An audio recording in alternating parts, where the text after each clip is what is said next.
राधे राधे। प्रणाम सभी को। वसुदेव सुतं देवं कंसचाणूरमर्दनं देवकी परमानंदं कृष्णं वंदे जगद्गुरुं। श्री कृष्णं वंदे जगद्गुरुं।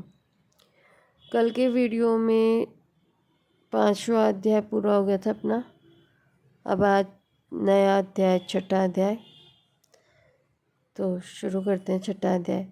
ओम श्री परमात्मने नमः। अतः षष्ठो अध्याय अवतरणिका।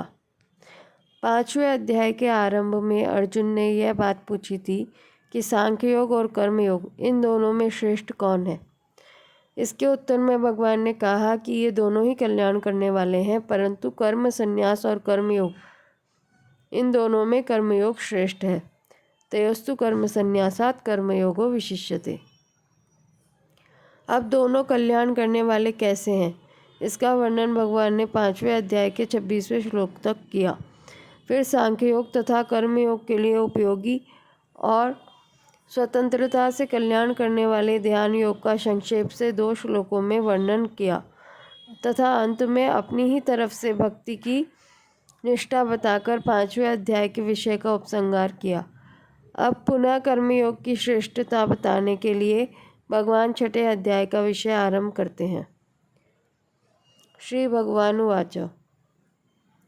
अनाश्रितः कर्मफलं कार्यं कर्म करोति यः स सन्यासी च योगी च न निरग्निर्न चाक्रिय।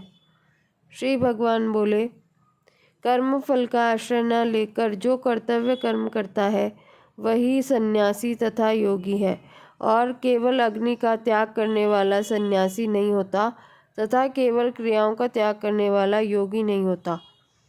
व्याख्या।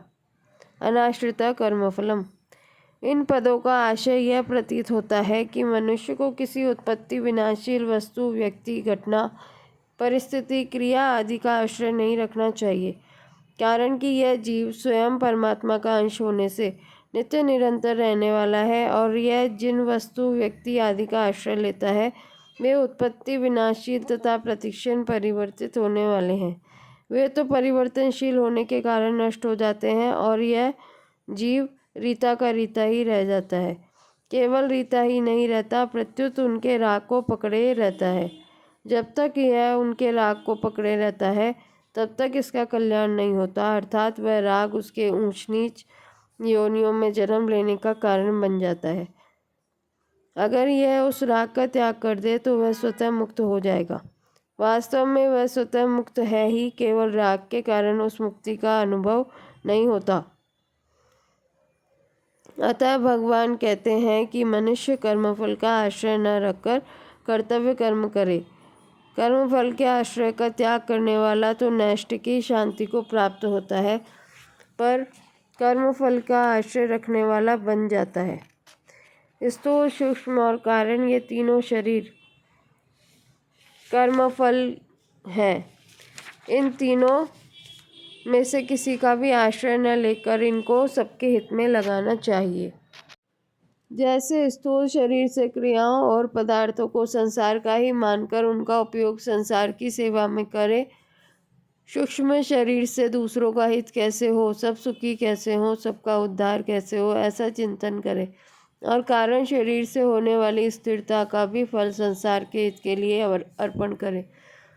कारण कि ये तीनों शरीर अपने नहीं हैं और अपने लिए भी नहीं है, प्रत्युत संसार के और संसार की सेवा के लिए ही है। इन तीनों की संसार के साथ अभिन्नता और अपने स्वरूप के साथ भिन्नता है।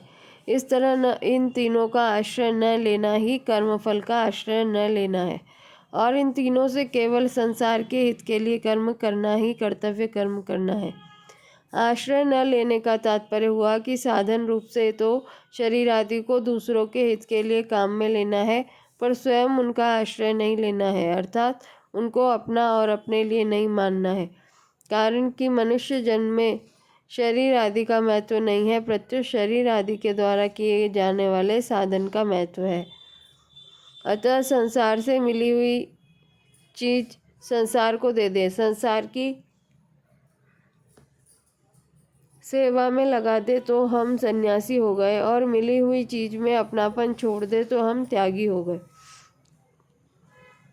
कर्म फल का आश्रय न लेकर कर्तव्य कर्म करने से क्या होगा? अपने लिए कर्म न करने से नई आसक्ति तो बनेगी नहीं, और केवल दूसरों के हित के लिए कर्म करने से पुरानी आसक्ति मिट जाएगी तथा कर्म करने का वेग भी मिट जाएगा। इस प्रकार आसक्ति के सर्वथा मिटने से मुक्ति स्वतः सिद्ध है। उत्पत्ति विनाशील वस्तुओं को पकड़ने का नाम बंधन है और उनसे छूटने का नाम मुक्ति है। उन उत्पत्ति विनाशील वस्तुओं से छूटने का उपाय है उनका आश्रय न लेना, अर्थात उनके साथ ममता न करना और अपने जीवन को उनके आश्रित न मानना। कार्यम कर्म करोति यः। कर्तव्य मात्र का नाम कार्य है। कार्य और कर्तव्य दोनों शब्द पर्यायवाची हैं। कर्तव्य कर्म उसे कहते हैं जिसको हम सुखपूर्वक कर सकते हैं, जिसको जरूर करना चाहिए और जिसका त्याग कभी नहीं करना चाहिए। कार्यम कर्म अर्थात कर्तव्य कर्म असंभव तो होता ही नहीं, कठिन भी नहीं होता।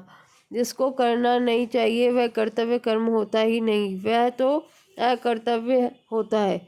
वह अकर्तव्य भी दो तरह का होता है, जिसको हम कर नहीं सकते अर्थात जो हमारी सामर्थ्य के बाहर का है, और जिसको करना नहीं चाहिए अर्थात जो शास्त्र और लोक मर्यादा के विरुद्ध है। ऐसे अकर्तव्य को कभी भी करना नहीं चाहिए। तात्पर्य यह हुआ कि कर्म फल का आश्रय न लेकर शास्त्रविद और लोक मर्यादा के अनुसार प्राप्त कर्तव्य कर्म को निष्काम भाव से दूसरों के हित के लिए ही करना चाहिए। कर्म दो प्रकार के किए जाते हैं, कर्म फल की प्राप्ति के लिए और कर्म तथा उसके फल की आसक्ति मिटाने के लिए। यहाँ कर्म और उसके फल की आसक्ति मिटाने के लिए ही प्रेरणा की गई है। स सन्यासी च योगी च। इस प्रकार कर्म करने वाला ही सन्यासी और योगी है। वह कर्तव्य कर्म करते हुए निर्लिप्त रहता है, इसलिए वह सन्यासी है, और उन कर्तव्य कर्मों को करते हुए वह सुखी दुखी नहीं होता, अर्थात कर्मों की सिद्धि असिद्धि में सम रहता है, इसलिए वह योगी है। तात्पर्य यह हुआ कि कर्म फल का आश्रय न लेकर कर्म करने से उसके कर्तृत्व और भोक्तृत्व का नाश हो जाता है, अर्थात उसका न तो कर्म के साथ संबंध रहता है और न फल के साथ ही संबंध रहता है, इसलिए वह सन्यासी है। वह कर्म करने में और कर्म फल की प्राप्ति अप्राप्ति में सम रहता है, इसलिए वह योगी है। यहाँ पहले सन्यासी पद कहने में यह भाव मालूम देता है कि अर्जुन स्वरूप से कर्मों के त्याग को श्रेष्ठ मानते थे। इसी से अर्जुन ने दूसरे अध्याय के 5वें श्लोक में कहा था कि युद्ध करने की अपेक्षा भिक्षा मांगकर जीवन निर्वाह करना श्रेष्ठ है। इसलिए यहाँ भगवान पहले सन्यासी पद देकर अर्जुन से कह रहे हैं कि हे अर्जुन, तू जिसको सन्यास मानता है वह वास्तव में सन्यास नहीं है। प्रत्युत जो कर्म फल का आश्रय छोड़कर अपने कर्तव्य रूप कर्म को केवल दूसरों के हित के लिए कर्तव्य बुद्धि से करता है, वही वास्तव में सच्चा सन्यासी है। न निरग्निन, केवल अग्नि रहित होने से सन्यासी नहीं होता, अर्थात जिसने ऊपर से तो यज्ञ हवन आदि का त्याग कर दिया, पदार्थों का त्याग कर दिया, पर भीतर से क्रियाओं और पदार्थों का राग है, महत्व है, प्रियता है, वह कभी सच्चा सन्यासी नहीं हो सकता। न अक्रिय, लोगों की प्राय यह धारणा रहती है कि जो मनुष्य कोई भी क्रिया नहीं करता, स्वरूप से क्रियाओं तथा पदार्थों का त्याग करके वन में चला जाता है अथवा निष्क्रिय होकर समाधि में बैठा रहता है, वही योगी होता है। परंतु भगवान कहते हैं कि जब तक मनुष्य उत्पत्ति विनाशील वस्तुओं के आश्रय का त्याग नहीं करता और मन से उनके साथ अपना संबंध जोड़े रखता है, तब तक वह कितना ही अक्रिय हो जाए, चित्त की वृत्तियों का सर्वथा निरोध कर ले, पर वह योगी नहीं हो सकता। चित्त की वृत्तियों का सर्वथा निरोध होने से उसको तरह तरह की सिद्धियां प्राप्त हो जाती है, पर कल्याण नहीं हो सकता। तात्पर्य यह हुआ कि केवल बाहर से अक्रिय होने मात्र से कोई योगी नहीं होता। योगी वह होता है जो उत्पत्ति विनाशील वस्तुओं का आश्रय न रखकर कर्तव्य कर्म करता है। मनुष्यों में कर्म करने का एक वेग रहता है जिसको कर्मयोग की विधि से कर्म करके ही मिटाया जा सकता है, अन्यथा वह शांत नहीं होता। प्रायः यह देखा गया है कि जो साधक संपूर्ण क्रियाओं से उपरत होकर एकांत में रहकर जब ध्यान आदि साधन करते हैं, ऐसे एकांत प्रिय अच्छे अच्छे साधकों में भी लोगों का उद्धार करने की प्रवृत्ति बड़े जोर से पैदा हो जाती है और वे एकांत में रहकर साधन करना छोड़कर लोगों के उद्धार की क्रियाओं में लग जाते हैं। सकाम भाव से अर्थात अपने लिए कर्म करने से कर्म करने का वेग बढ़ता है। यह वेग तभी शांत होता है जब साधक अपने लिए कभी किंचन मात्र भी कोई कर्म नहीं करता, प्रत्युत संपूर्ण कर्म केवल लोकहितार्थ ही करता रहता है। इस तरह केवल निष्काम भाव से दूसरों के लिए कर्म करने से कर्म करने का वेग शांत हो जाता है और समता की प्राप्ति हो जाती है। समता की प्राप्ति होने पर समरूप परमात्मा तत्व का अनुभव हो जाता है। विशेष बात, शरीर संसार में अहमता ममता करना कर्म का फल नहीं है।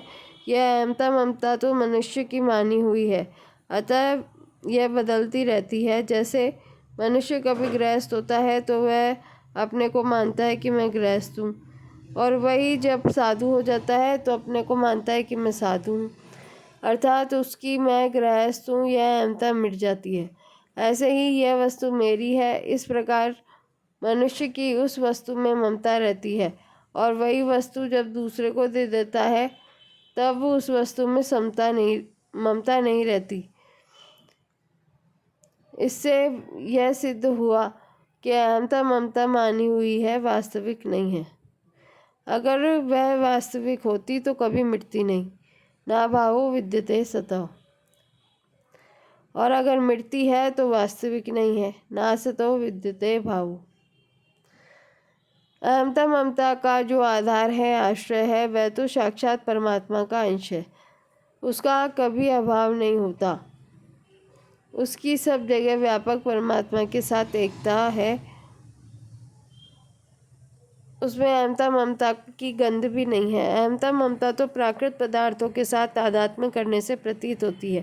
तादात्म्य करने और न करने में मनुष्य स्वतंत्र है।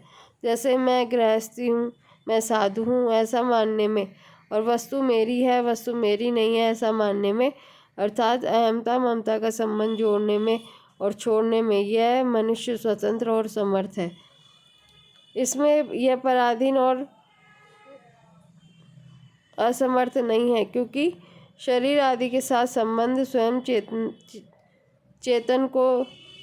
चेतन ने जोड़ा है, शरीर तथा संसार ने नहीं। अतः जिसको जोड़ना आता है उसको तोड़ना भी आता है। संबंध जोड़ने की अपेक्षा तोड़ना सुगम है। जैसे मनुष्य बाल्यावस्था में मैं बालक हूँ और युवावस्था में मैं जवान हूँ ऐसा मानता है, इसी तरह वह बाल्यावस्था में खिलौने मेरे हैं ऐसा मानता है और युवा अवस्था में रुपये पैसे मेरे हैं ऐसा मानता है। इस प्रकार मनुष्य को बाल्यावस्था आदि के साथ और खिलौने आदि के साथ खुद संबंध जोड़ना पड़ता है, परंतु इनके साथ संबंध को तोड़ना नहीं पड़ता, प्रत्युत संबंध स्वतः टूटता चला जाता है। तात्पर्य है कि बाल्यावस्था आदि की अहमता शरीर के रहने अथवा न रहने पर निर्भर नहीं है, प्रत्युत स्वयं की मान्यता पर निर्भर है। ऐसे ही खिलौने आदि की ममता वस्तु के रहने अथवा न रहने पर निर्भर नहीं है, प्रत्युत मान्यता पर निर्भर है। इसलिए कर्मफल के रहते हुए भी उसका आश्रय सुगमता पूर्वक छूट सकता है। स्वयं नित्य है और शरीर संसार अनित्य है।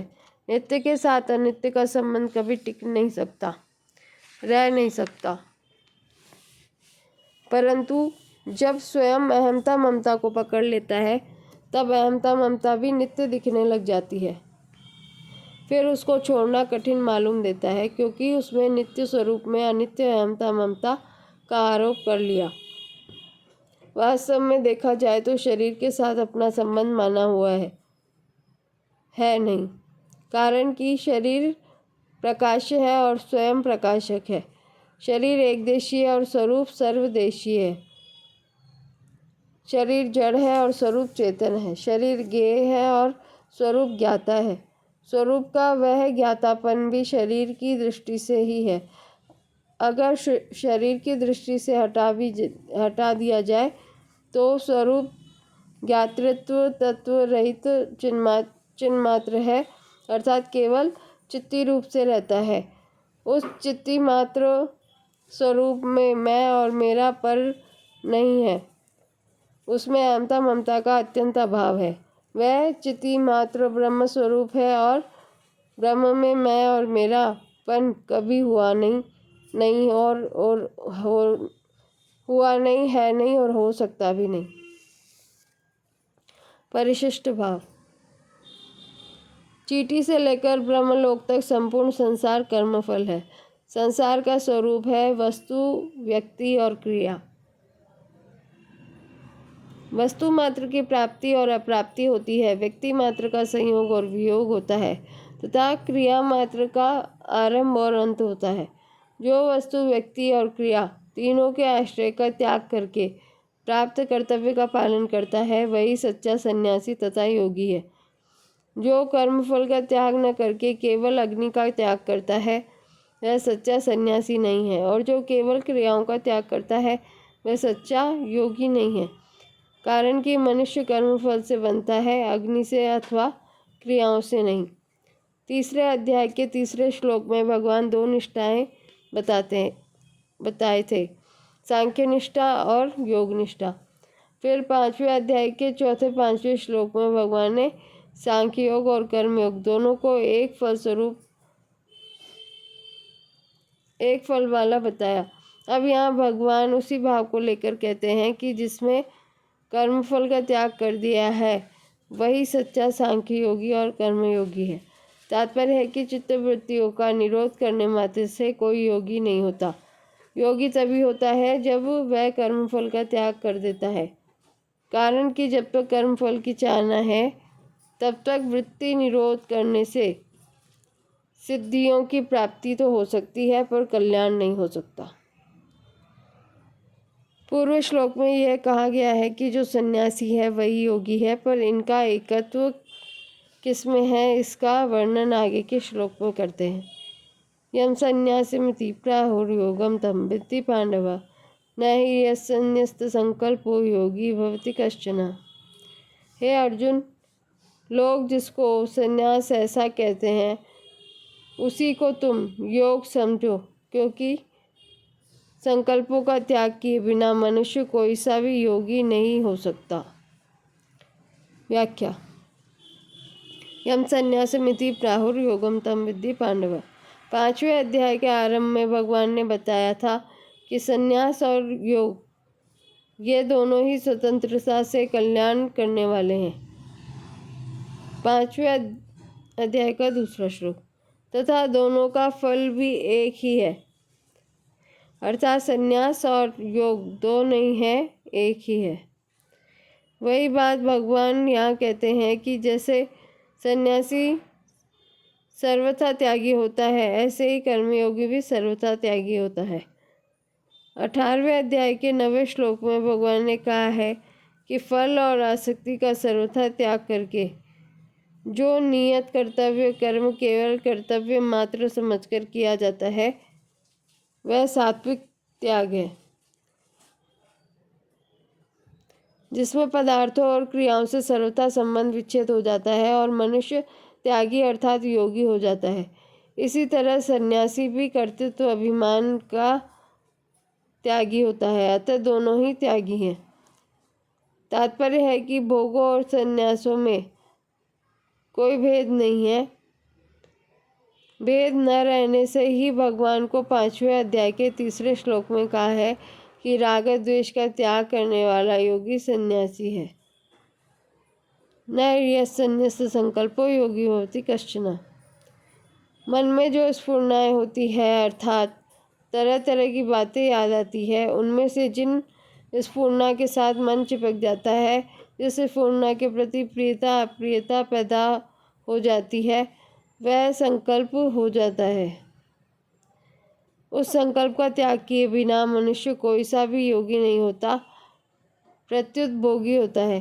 कारण कि परमात्मा के साथ संबंध का नाम योग है, और जिसके भीतर से ही पदार्थों में महत्व, सुंदर तथा सुख बुद्धि है वह भोगी ही होगा, योगी तो हो नहीं सकता। वह योगी तो तब होता जब उसकी असत पदार्थों में महत्व, सुंदर तथा सुख बुद्धि नहीं रहती, और तभी वह संपूर्ण संकल्पों का त्यागी होता है तथा उसको भगवान के साथ अपने नित्य संबंध का अनुभव होता है। यहाँ कश्चन पद से यह अर्थ भी लिया जा सकता है कि संकल्प का त्याग किए बिना मनुष्य कोई सा भी योगी अर्थात कर्म योगी, ज्ञान योगी, भक्त योगी, हठ योगी, लय योगी आदि नहीं होता, कारण कि उसका संबंध उत्पन्न और नष्ट होने वाले जड़ पदार्थों के साथ है। अतः वह योगी कैसे होगा? वह तो भोगी ही होगा। ऐसे भोगी केवल मनुष्य ही नहीं है, प्रत्युत पशु पक्षी आदि भी भोगी हैं, क्योंकि उन्होंने भी संकल्पों का त्याग नहीं किया है। तात्पर्य यह निकला कि जब तक असत पदार्थों के साथ किंचन मात्र भी संबंध रहेगा, अर्थात अपने आप को कुछ न कुछ मानेगा, तब तक मनुष्य कोई सा भी योगी नहीं हो सकता। अर्थात असत पदार्थों के साथ संबंध रखते हुए वह कितना ही अभ्यास कर ले, समाधि लगा ले, गिरी कंदराओं में चला जाए, तो भी गीता के सिद्धांत के अनुसार वह योगी नहीं कहा जा सकता। ऐसे तो संन्यास और योग की साधना अलग अलग है, पर संकल्पों के त्याग में दोनों साधन एक है। अब इससे आगे के श्लोक की चर्चा कल करेंगे। राधे राधे।